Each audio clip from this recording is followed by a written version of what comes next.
Tomar aqui a conversa com a Joana Dark Lima, que é bióloga pela Universidade Federal do Piauí, e ela foi indicada uma premiação, que é uma premiação para jovens cientistas, organizada pela Sociedade Brasileira de Biologia Celular. A gente já anunciou aqui já a Joana, que é uma pesquisadora piauiense, que está fazendo um pós-doutorado, e esse pós-doutorado em parceria entre a USP e a Universidade de Oxford.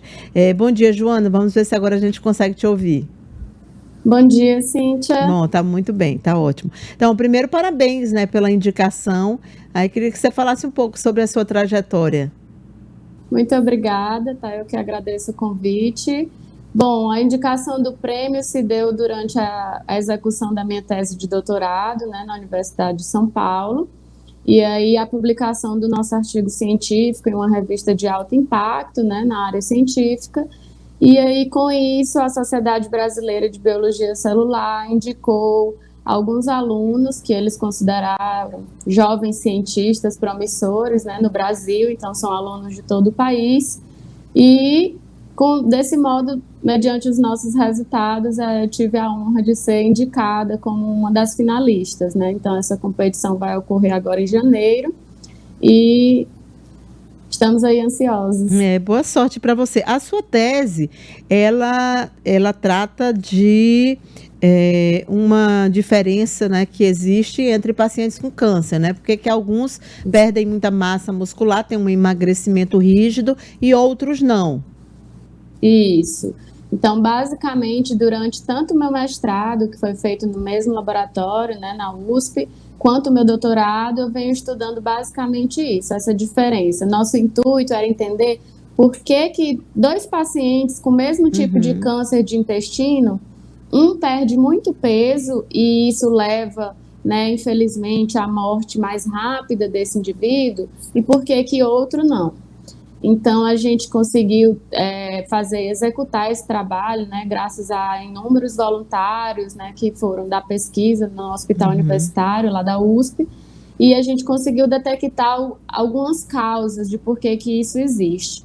E isso é de bastante relevância, Cíntia, porque atualmente algumas das nossas descobertas têm sido utilizadas aí por grandes indústrias, né, farmacêuticas, no desenvolvimento lá de alguns fármacos, ou testando isso no combate ao câncer, né? Entendi. Esse emagrecimento exagerado, que a gente está chamando assim de uma forma mais simples, que tem um nome, né, que é a caquexia, e eu falei emagrecimento mesmo, porque eu acho que fica mais fácil a compreensão. Mas aí você até já explicou que ela pode ser um agravante para o estado geral desse paciente, né? Isso. Na verdade, Cíntia, é a caquexia, né? Então, só para deixar claro, a gente fala, todo mundo quando pensa em emagrecimento hoje em dia, né? Todo mundo pensa que é algo muito bom.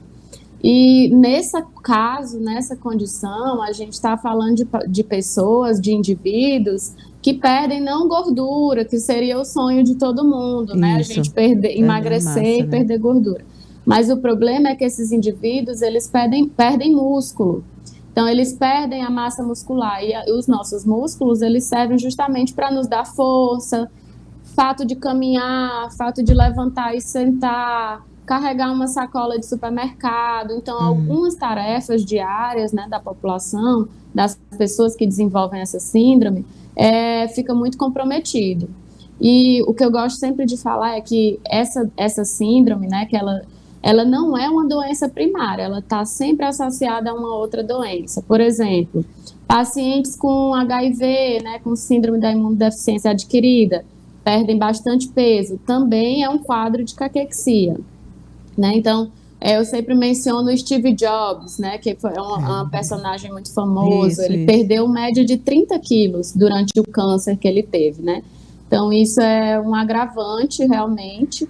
E o que a literatura, né, o que a ciência mostra é que quando essa síndrome, se instala essa perda de peso, a sobrevida, né, o tempo de vida desse paciente, desse indivíduo é bem menor.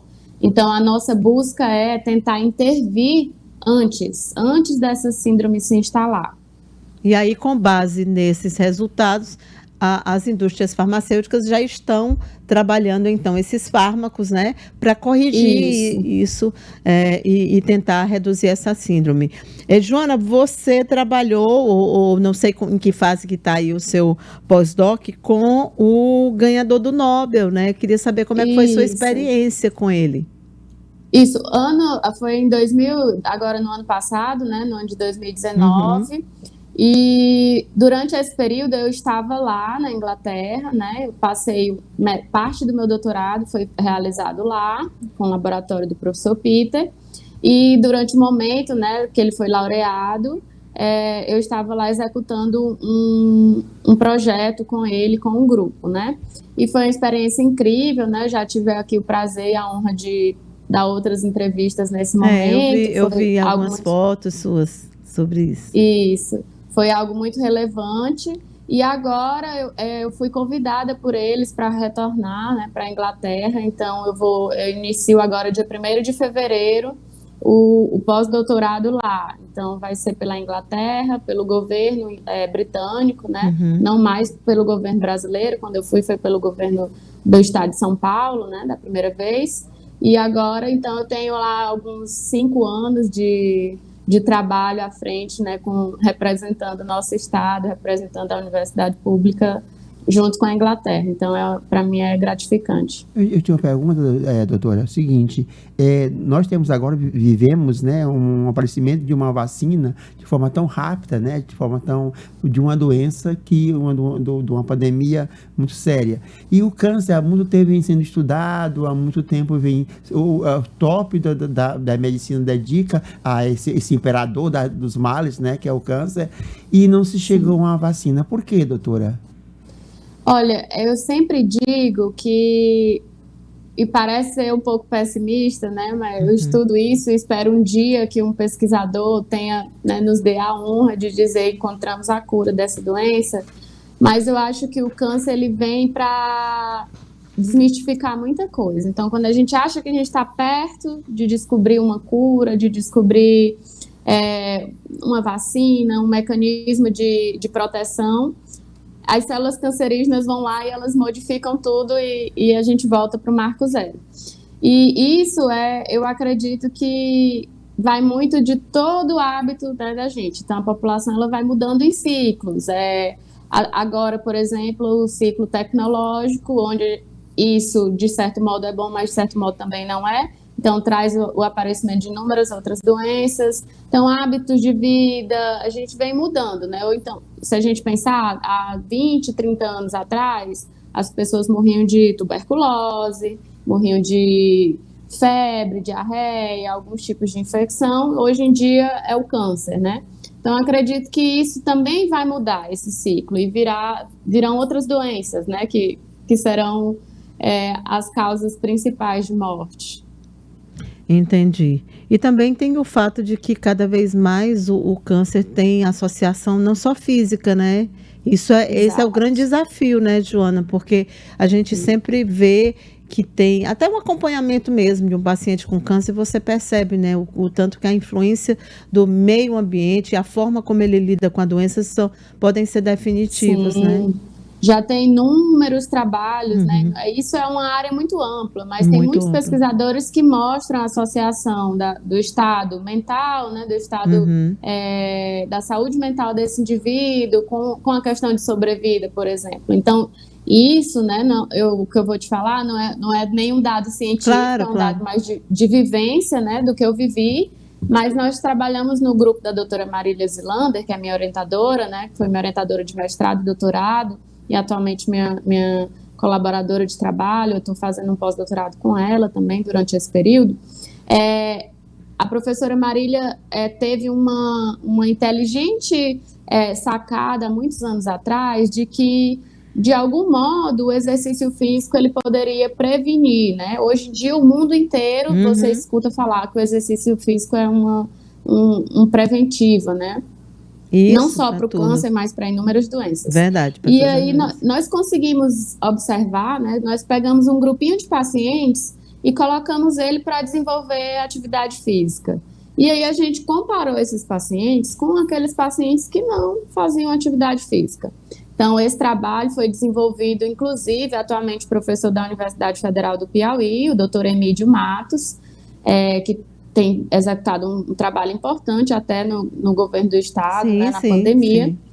E o Emídio demonstrou, esse foi o trabalho dele, né, de doutorado, o Emídio demonstrou que os pacientes que treinavam, eles tinham uma melhora absurda, não só na questão realmente de biologia celular, molecular, que é algo que para a sociedade não é tão entendível, né, mas eles tinham melhoras no tipo de levantar e sentar, nessa perda de músculo que diminuía, ou seja, o indivíduo que perdia muito peso, durante a prática de exercício, ele parava de perder peso. Então, isso, né, para os nossos colegas médicos que trabalham na clínica, para eles é uma resposta absurda. Né? Esses pacientes, eles recebiam melhor, por exemplo, anestesia durante a cirurgia, sistema cardiovascular, o coração desses pacientes melhorava, então absolutamente tudo melhorava, né? Então, atualmente o exercício tem sido utilizado como uma pílula, né, de prevenção de muitas doenças e também de tratamento. Tá certo. Joana, muito obrigada, parabéns. Você então está em Teresina, mas já se preparando para em fevereiro, né, para dar continuidade aos seus estudos. Você vai se Obrigada vacinar, você vai se vacinar aqui ou lá em Londres? Acredito que em Oxford, né, na Inglaterra, eu acredito que até fevereiro, não faço parte de nenhum grupo de risco, então não estarei na fila da vacina inicialmente aqui no Brasil. Então, lá, quando eu chegar, né, que eu vou trabalhar diretamente na universidade, então acredito que eu me vacinarei lá. Tá certo. Joana, boa sorte para você.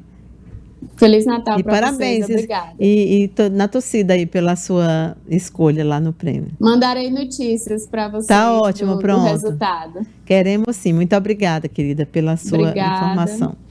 8h40.